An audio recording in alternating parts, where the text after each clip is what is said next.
and leave it there for an hour.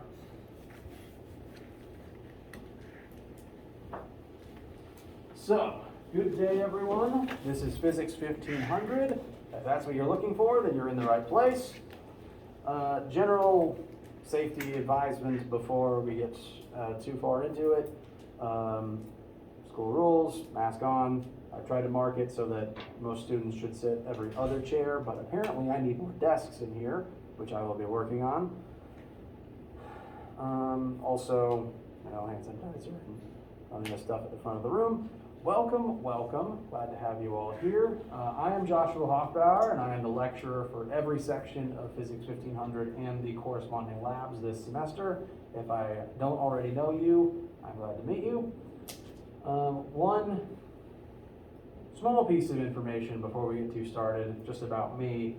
When students who haven't met me yet email me questions like, hello, I'm registering for your class, hello, I have this XYZ question before class starts, most people tend to assume, like most teachers at this school, that I am actually Dr. Hoffbauer. I technically don't have my doctorate yet, and I don't want to accidentally make people think I do when I don't, just because I don't like inadvertently fostering dishonesty. So, as a full disclaimer, I am not technically Dr. Hoffbauer yet. As a result, most of my students tend to call me Mr. Hoff or Prof. Hoff on occasion. You can call me any permutation of that you want. Just wanted to make sure to address that before I accidentally made people think I had something I did. That said, I am fully qualified to teach this class. I was actually a PC student, so I took the majors, the physics classes for majors, and graduated with my physics degree from PC in 2014. And actually I sat in this very room, so it's still very surreal for me to be on this end now. But I am very glad to be back. It's a nice change of pace from the rest of the world, actually. And I'm a very thirsty person, so I'm going to have to pause occasionally to do this.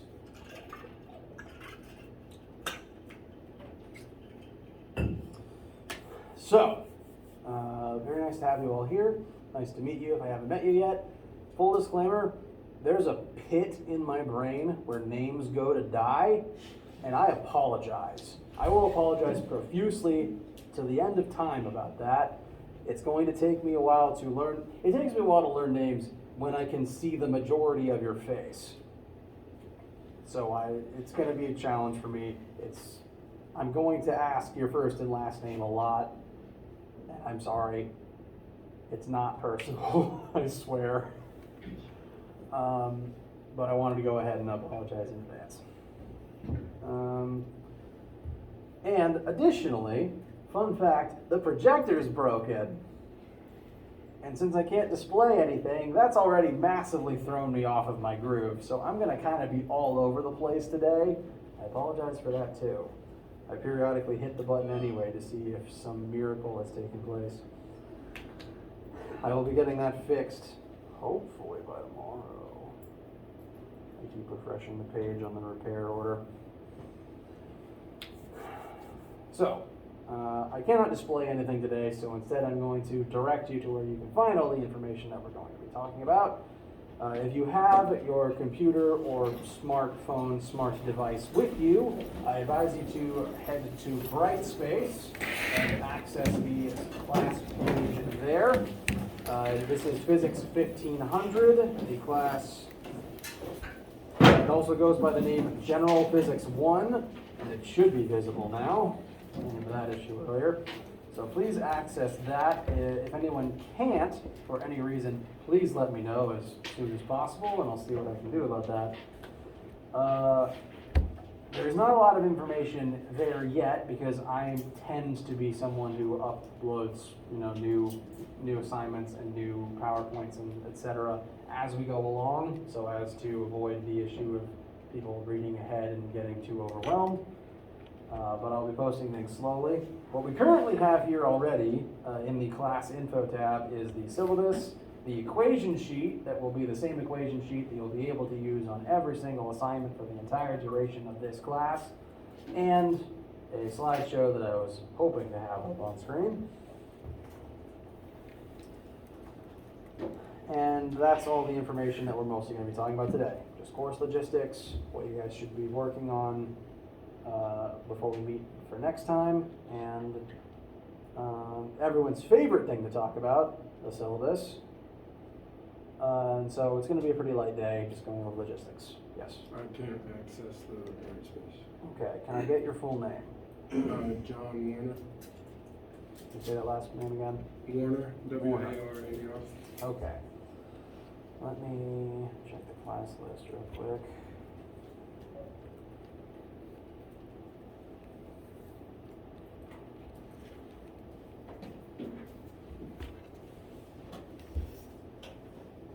Okay, I don't have you on the Brightspace class list, so I will. I got into the class like 2 days ago. Okay, Yeah. that might have something to do Yeah, it was with it. I pretty will be sending a message to the Brightspace admin to try to refresh that and get you in today. Alright, thank you. Hopefully I will be able to describe everything in adequate detail. Again, this not working has massively thrown me off my groove in a way I could not have predicted. It's very strange for me, and I'm sorry. I didn't realize how dependent I was on having the visuals up.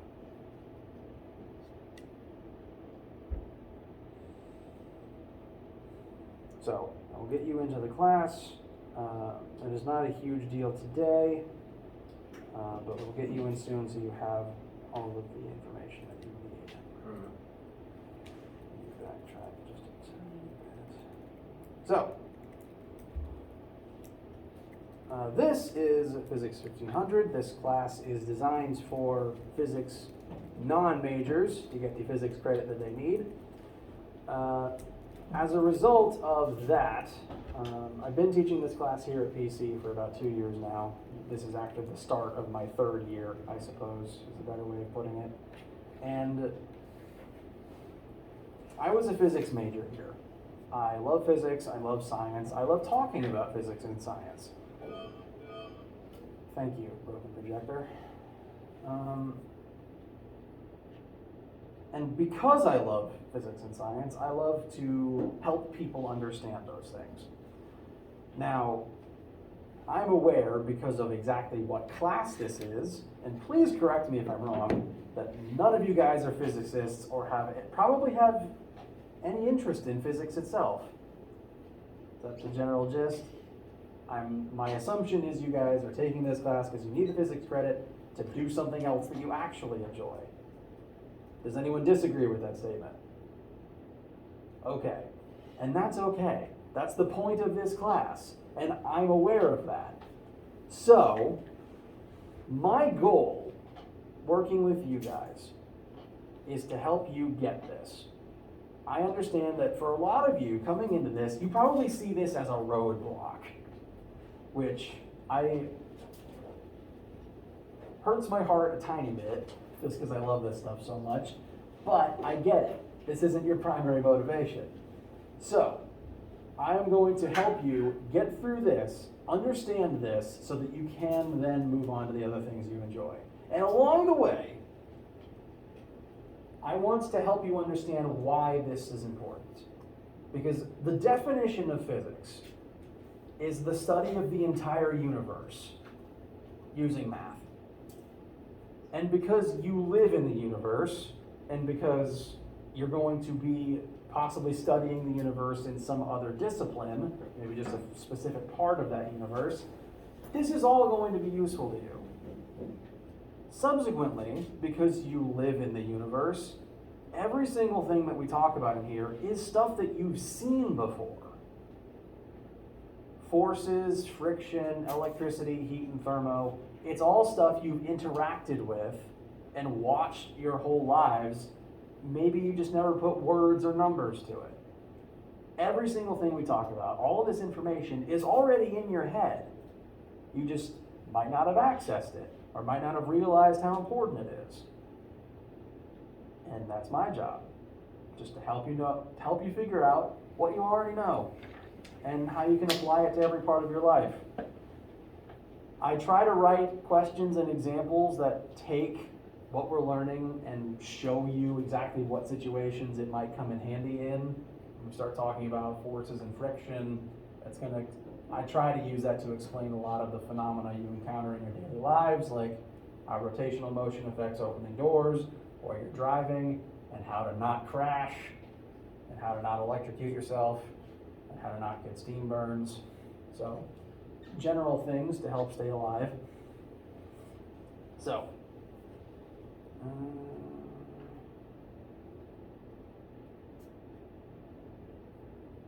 you already know physics. You're gonna make it through this class. I'm here to help you. Questions so far? Okay. Some general tips before we get too far down the syllabus rabbit hole. Do not panic. Physics is hard because, again, we're studying the entire universe and there's a lot of universe out there.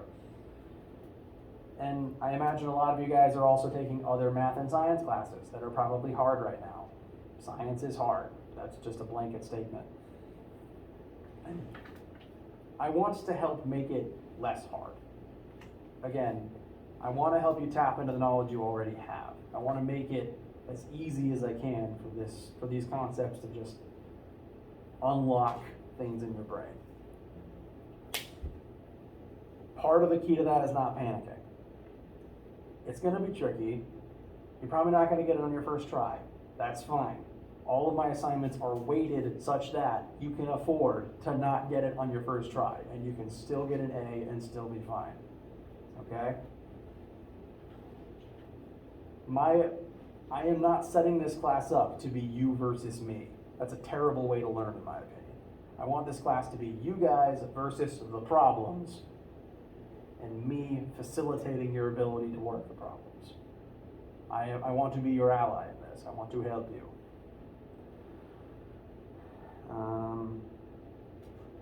And because I want to help you, my next general tip, please ask questions. Any question that pops into your head, whether it's inane, whether you think it's not important, even if it's silly. If you are wondering something, if you are stuck on something, if I am in the middle of lecture already talking, I want you to interrupt me. Because if you're confused, someone else is probably confused and also scared of saying it. And everything in this class is going to build on the last thing we talked about. So if something down here on the totem pole is confusing you, that's going to be awful when we're up here. Foundations and all that. So ask your questions, literally anytime. Cut me off in the middle of something. I'm begging you, okay? Send me emails. Find me in my office. I don't care what the question is or when you have it. Ask me immediately. I've honestly found that most of the times that I enjoy this class the most is when people just ask their silly questions. Because I get a lot of fun silly questions. Things that people have seen, things that they're just curious about. And it's just fun for me when you ask, like, I saw this in a movie, does it make sense? Or how could this theoretical situation possibly happen? Or how does a lightsaber work? I relish all of those because they're fun. And my personal methodology is teaching and learning is easier when you're not miserable or confused. So ask your questions, all of them, please. Doesn't matter what assignment you're working, please leave nothing blank. For one thing, if you leave something blank, it hurts my soul. But two, leaving it blank is the only way to guarantee you get a 0 on it. I grade super heavily partial credit. Literally anything you put in a question can get you points. What I generally recommend when we're, say, working a problem together up on the during lecture, usually the question will be here. My first step that I will always advise people take is we read the question together, and we're going to look at the question and gather what data we can from it. We figure out what variables are here. We list A equals 20, V equals 2, T equals blank. We get that list here in the sidebar to say what we know and what we don't know. Writing that is worth points. You're literally just copying things down, and I give you points for it because you're starting the process. The next step, look at what variables you have, look at your formula sheet, and start writing down formulas that might be useful. Just the formulas that contain the variables that we know we're working with. That's worth points. Sometimes just those 2 steps can get you 50% of a problem's points right there. And a 50 is way better than a 0. And honestly, doing that can kickstart your process. When you first read a question, you might have no idea what's going on, but doing those 2 things gets you started. And it is way easier to continue something once you've started than if you never started it in the first place. I would use that to write essays when I was a student. As soon as I create the document, put my name in one sentence, it's way easier to return to it. Same with this. It's easier to conquer something if you just start it. Even if you come back to it later, you've begun it, it's easier to resume. Anything you write is worth points. Even if, for some reason, you cannot bring yourself to list variables and list equations. I had a student, several students, because I keep telling the story and it keeps fulfilling the same prophecy. I've had students write the opening lines to B movie in a question. And I gave them points, because it's technically an answer, and it made me laugh. And 1 out of 10 is better than 0 out of 10. Please leave nothing blank. It wounds me when you leave things blank, and it wounds you, because you lose points that way. Questions so far? Okay. That is most of the general tips.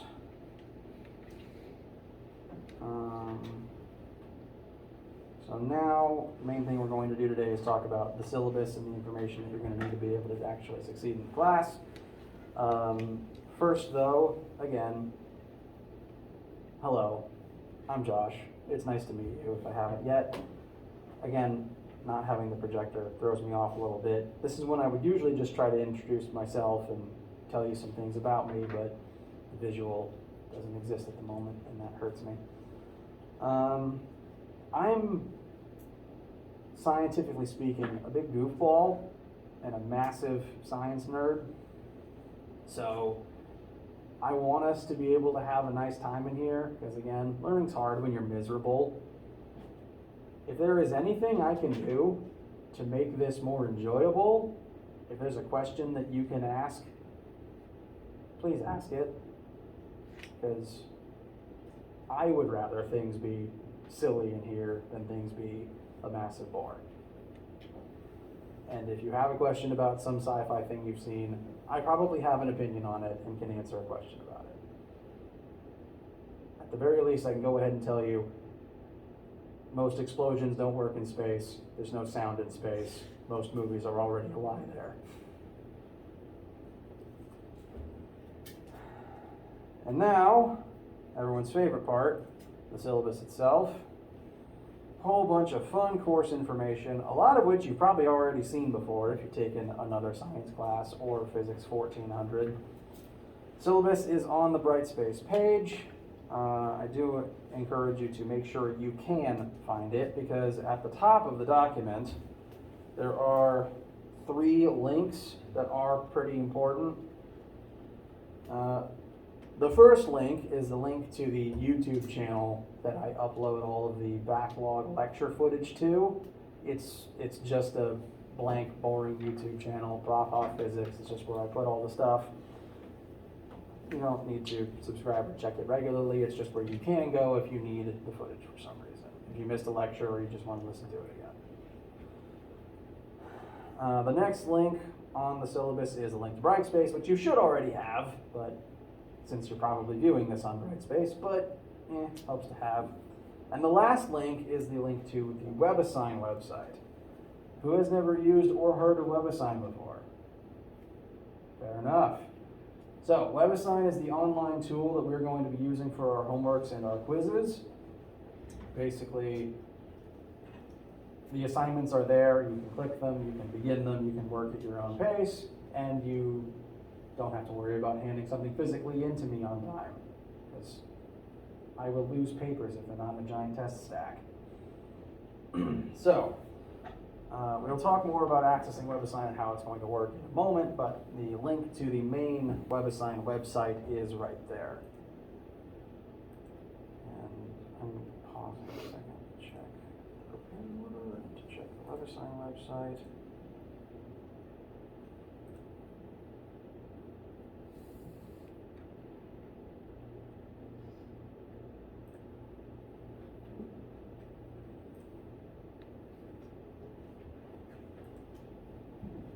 Okay.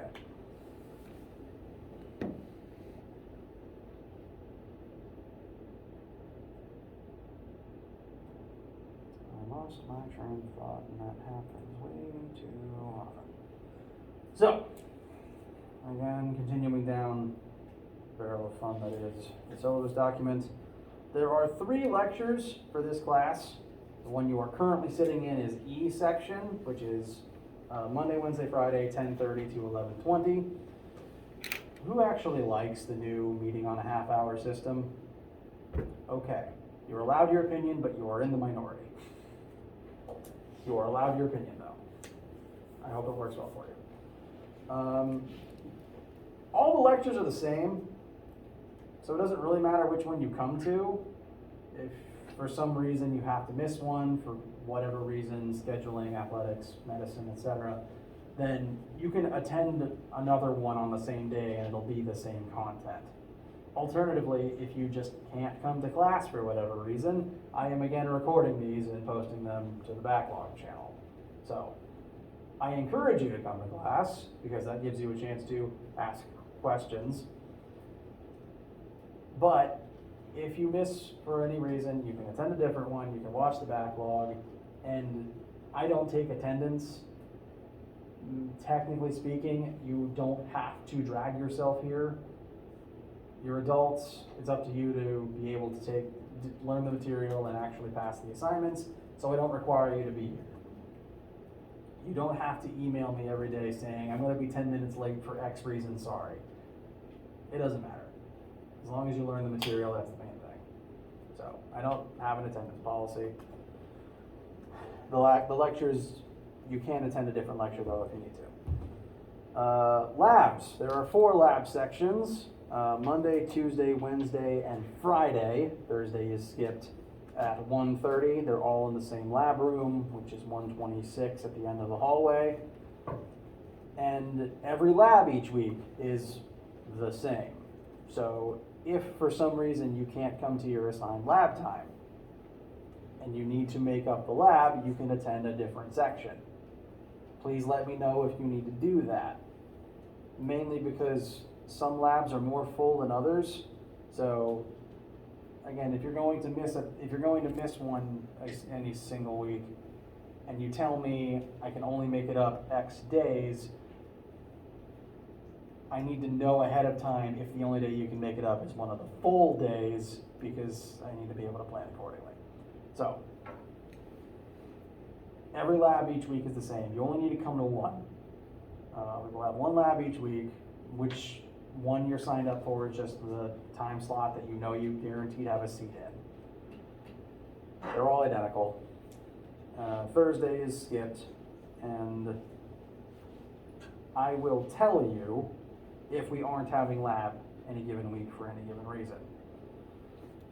There will be weeks where we just don't have it for reasons like we're having a test that week, or Monday got cut because of a 3-day weekend and I don't want to bother with one group getting ahead of the others or behind one of the others. Any myriad of reasons why we might not have lab. For example, we don't have lab this week.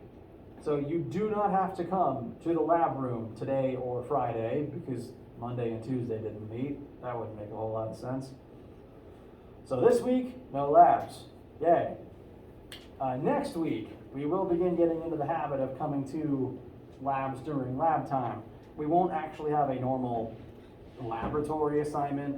You know, each lab will have its own different rules and equipment. But next week, Monday through Friday, do come to the lab room. But that will instead be, there's a short, very short, sort of entrance assessment that we do here at PC that helps us gauge where everyone is coming into the physics department, and it helps us compare to how and what they learned when they stopped taking physics.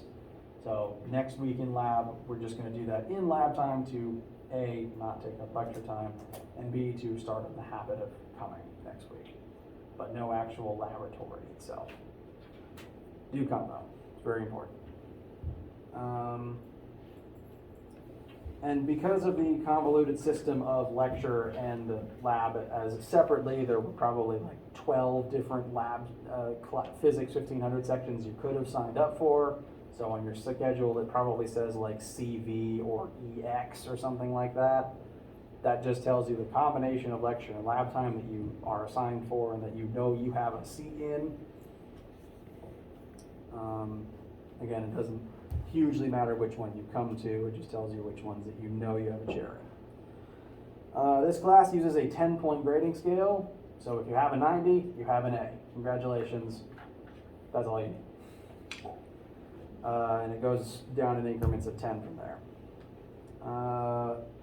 As for the weighting of each type of assignment, final exam is 30%, which technically means if you get a 100 on everything, you cannot take the exam and still pass the class. I don't recommend that in the slightest, but you could do it.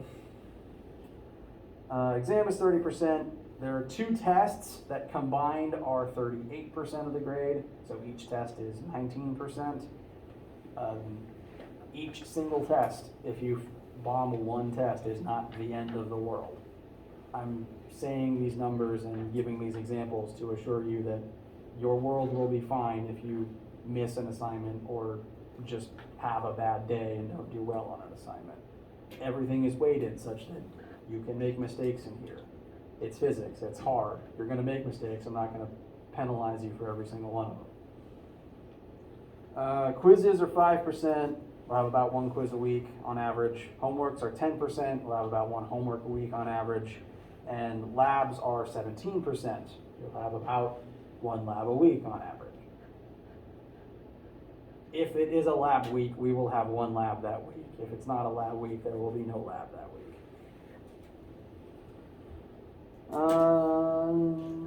I've gotten some questions about textbook and WebAssign stuff, which is fair because it's not a standard situation. The thing that you absolutely need is to gain access to WebAssign because that's where the homeworks and the quizzes are. There's 2 ways to get access to WebAssign. You can either go to the website and pay the small fee to access it directly, or you can buy a textbook with a WebAssign code and use that. Either is fine. I listed the book as optional because all the questions are self-contained on WebAssign, and sometimes it even links you to WebAssign's own reference database, which has pages from the book. And between the lecture, the slides, and the information on the website itself, I know some of you are never going to crack the book open anyway. It's a big, heavy paperweight that not everyone needs. If you do want it and you do learn tactilely by having the book in front of you, wonderful. You can get it and you get the WebAssign code and you have the resource. But if you are like me and you will never open it unless you are forced to, you don't need it. You don't need to get it. You don't need to waste the money. You don't need to lug around a giant reference book with you. You do need WebAssign though. The syllabus then goes on to list all the different things we're going to learn, and then we're going to talk briefly about each assignment, mainly just how the quizzes and labs and homeworks and tests are going to work. But I like, as a personal policy, to give a brief pause, usually in the middle of lecture. One, so that I can stop talking for a moment. It's exhausting, let me tell you. And I'm usually constantly sipping water even when I'm not speaking perpetually for 3 hours. So I need a break from my vocal cords, and occasionally I found my students just need to think about anything else for 3 minutes. So about halfway through lecture, I usually announce quick break. So that clock is broken. Don't trust it right now. It's currently 11 a.m. approximately. So now's a good time if you need bathroom or water or to do anything else for a couple of minutes, please proceed. I'm going to inhale water now. This thing makes it way harder to drink, but it's the only way you can see my mouth moving.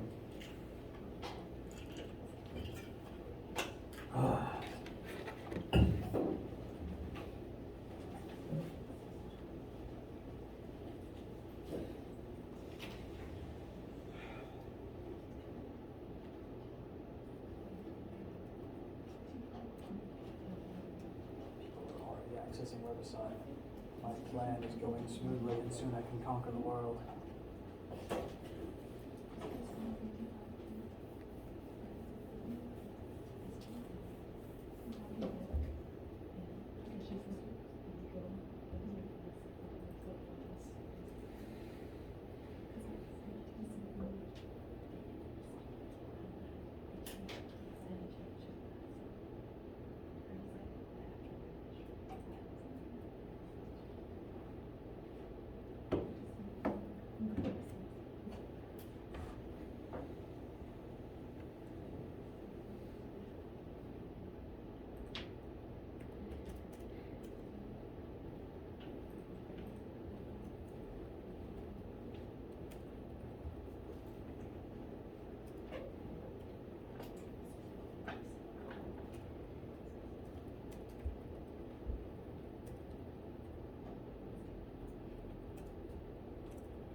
Any questions or needs before I resume?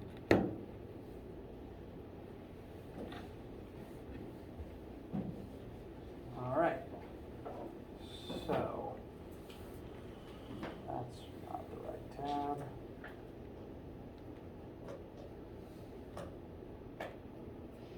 All right. We'll talk briefly about each assignment type listed on the syllabus. One lab a week.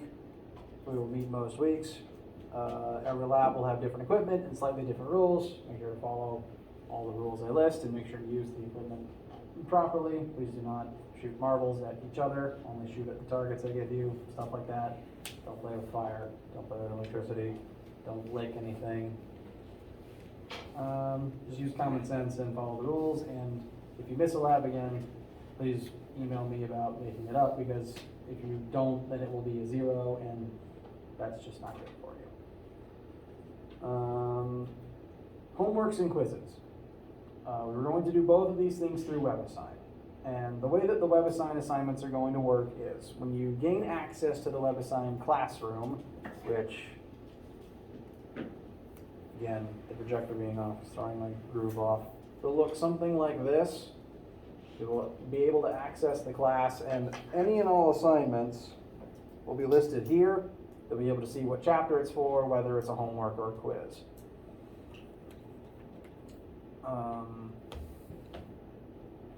We like to use this platform in the department here because, one, it cuts down on paper if you can look at the problem digitally and submit your answers digitally, so that we're shuffling less physical objects back and forth between each other these days.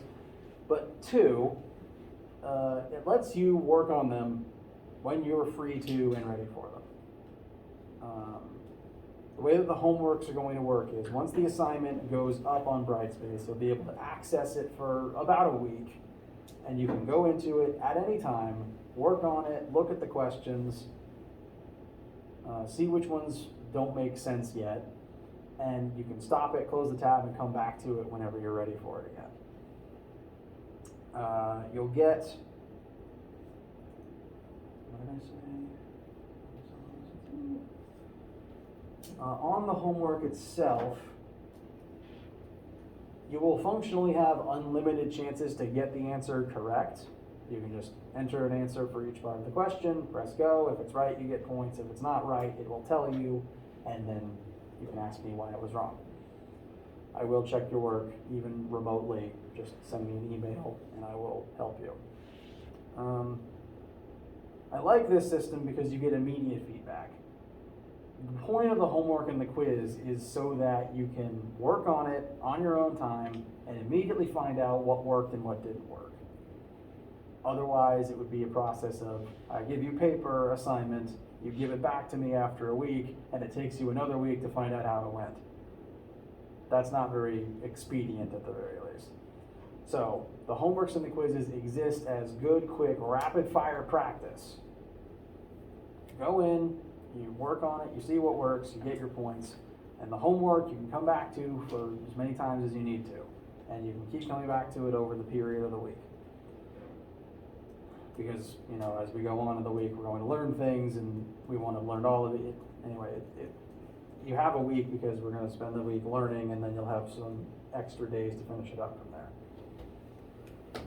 We will average about one homework assignment a week, and again, it's okay if you get parts of it wrong. You'll dock a few points each wrong attempt, but keep trying it, you'll get it right, and you will get some points for it. And again, homework is a teeny tiny part of your grade.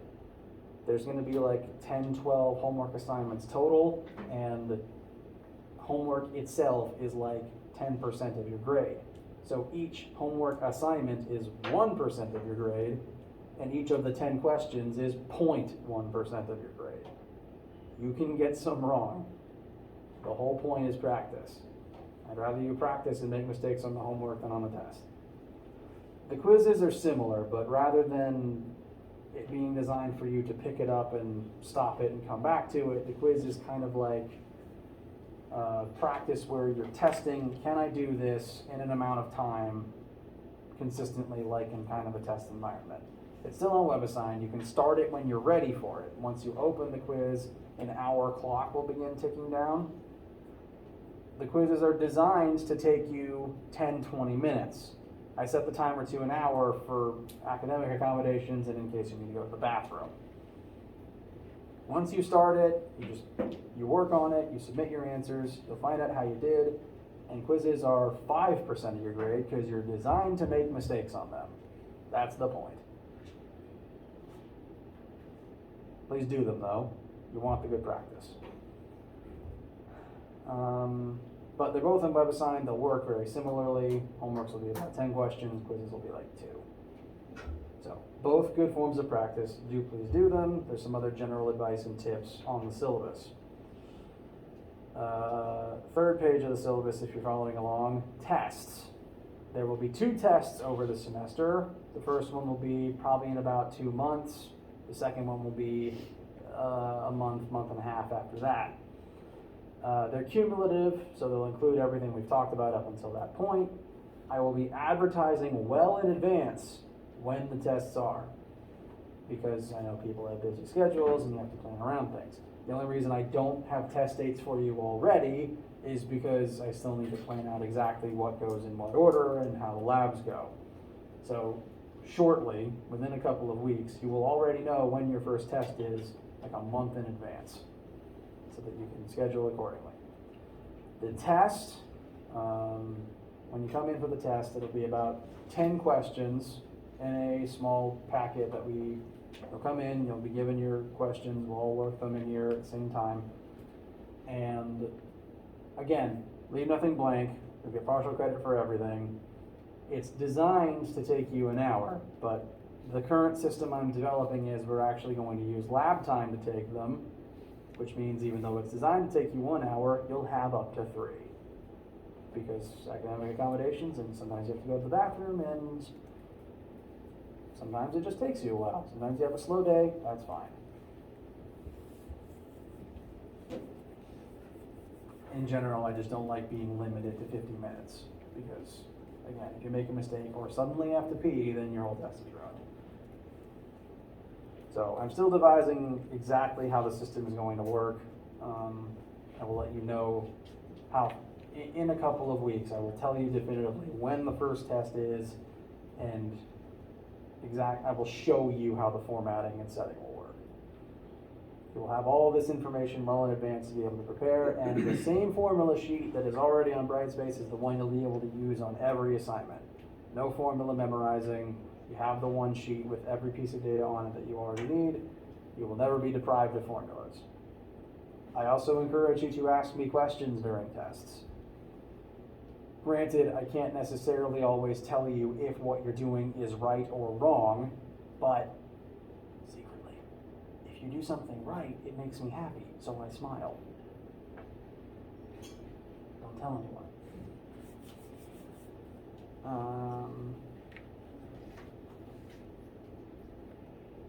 Again, 2 tests total. The exam at the end of the semester will be basically formatted and run the same way, just longer. It'll be designed to be about twice as many questions because it'll be the sum of 2 tests basically, but you'll have 3 hours to take it in, so it'll basically be designed for 2 hours and then have 3.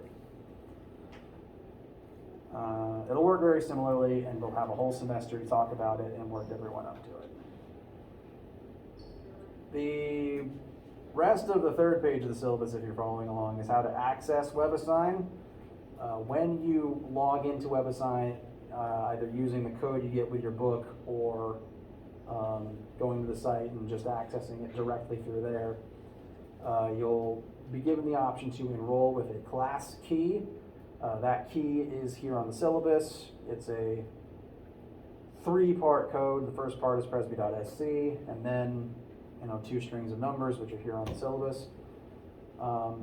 My task for you for the next couple of days is make sure you can access WebAssign.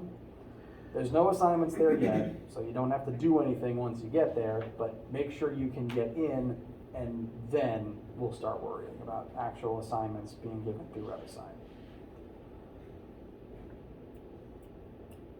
I lose my train of thought a lot, usually when I stop to breathe. Apologies for that. So, homework for now, access WebAssign, that's it. We haven't learned anything yet, so I'm not going to give you anything else yet. The last page of the syllabus itself is more WebAssign information and some general tips, most of which we've already talked about. Homeworks, please work on them together. You're allowed to, because it's just work as you go practice. I encourage you to work together on homework questions, not quiz questions, because the whole point of a quiz is, can I do this by myself in a time allotment? But homeworks, please, work together, create a class group message if you want, help each other out. A thing to know about WebAssign, though, is every student will have randomly generated numbers in their questions. So you'll all get the same type of question, but the numbers will be different. So when you work together, your group work should be less about what's the number I need, because one student's number won't work for everyone else's question. I want you to instead work together on how do I solve this? What is the order of steps? What formula? What do I do to that formula? What is the algebra to get me here? Because I want to reward you for working together, but I also want to make sure that what you're doing together is actually figuring out the questions. Cool? And in addition to all those tips, there's also a visual guide on that last page on where to find my physical office, because it's hidden away in a tiny cubby hole that no one would be able to find otherwise. So, that is all the wonderful logistical paperwork. Any questions at all from you guys? Okay. So, I don't want to hold you up too much on the first day, so we're going to start winding down here. Again, please make sure you can access WebAssign. That's really the main thing to be able to work on. Make sure you can access Brightspace as well. Again, if you can't, please let me know. I've already got one name from someone that I'm going to email the Brightspace admin about. And I hope you can have a good time in here. Yeah, physics is fun, and I'm going to help you guys through it. Anything else? Any questions? All right, have a wonderful day. Friday we're going to start talking about vectors and stuff. Yay! No lab this week. Do come to lecture on Friday.